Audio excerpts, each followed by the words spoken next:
CBI inquiry हुई है और माननीय एलजी के ऑफिस से सीबीआई इंक्वायरी का जो कार्य आज शुरू हुआ है। दूध का दूध पानी का पानी होगा, किसी को भी इसमें सांच को आंच क्या हो सकती है।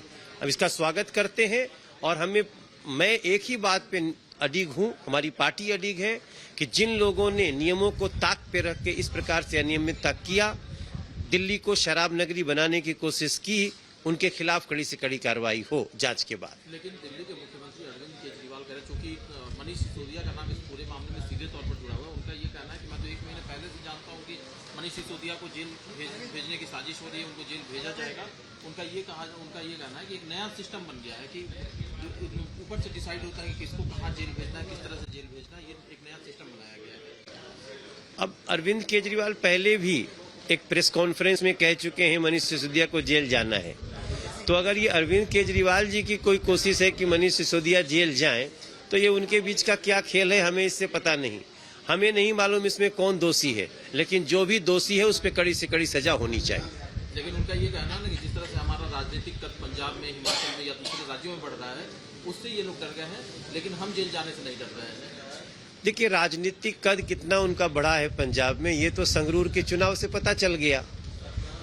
जहां के सांसद सीएम बने वो सीट ही हार गई आम आदमी पार्टी विद इन 3.5 months।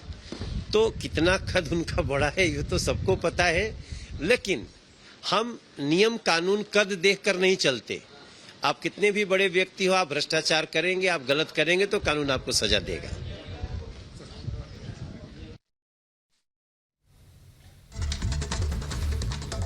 तो मनोज तिवारी को आप सुन रहे थे, बीजेपी सांसद। उनकी तरफ से कहा गया कि जांच होगी अगर सरकार की, दिल्ली सरकार की, तो फिर सब कुछ सामने आ जाएगा। जो नई आबकारी नीति है उसमें भ्रष्टाचार हुआ है।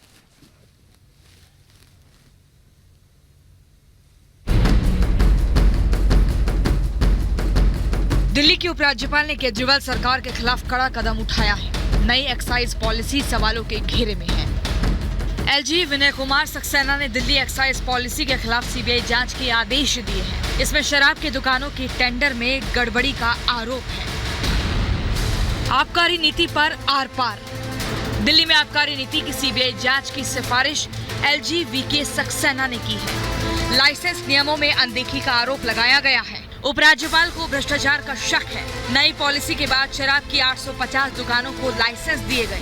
इनमें से 650 शराब की दुकानें खुल चुकी हैं। रिपोर्ट में कहा गया है कि इस नीति के जरिए कोरोना के बहाने लाइसेंस की फीस माफ की गई। शराब कारोबारियों को टेंडर में 144.36 करोड़ की छूट दी गई।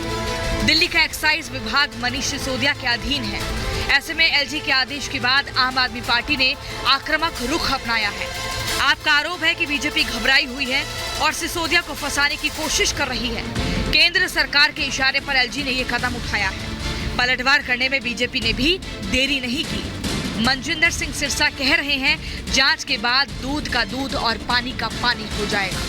उस उप मुख्यमंत्री को फंसाने के लिए ये सीबीआई की इंक्वायरी केंद्र सरकार के इशारे पर हमारे एलजी साहब ने रिकमेंड की है। अपने देश के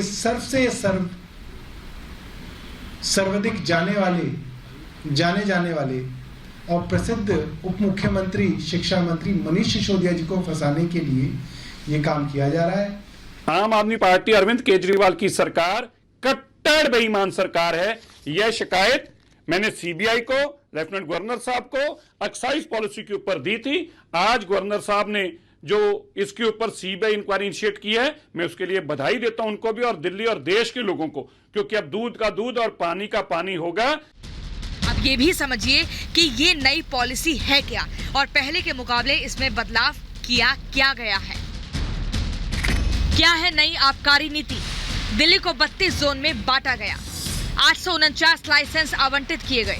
एक जोन में 8 से 9 वार्ड को शामिल किया गया। हर जोन में 26 से 27 शराब की दुकानों को परमिशन दिया गया। पहले 40% निजी हाथों में थी, अब 100% निजी हाथों में है। शराब पीने की उम्र भी कम की गई है। अब उम्र सीमा 25 से घटाकर 21 वर्ष कर दी गई है। एयरपोर्ट और होटलों में 24 घंटे बिक्री की अनुमति दी गई है। मोबाइल वेबसाइट के जरिए ऑर्डर मिलने पर होम डिलीवरी की सुविधा है। माना जा रहा है कि जांच के आदेश के बाद शराब नीति को लेकर एलजी और दिल्ली सरकार में टकराव और बढ़ सकता है। वैसे दिल्ली में मुख्यमंत्री और उपराज्यपाल के बीच अनबन का पुराना नाता है। एक बार फिर ये दोनों आमने सामने खड़े हैं। Bureau report, Republic Bharat.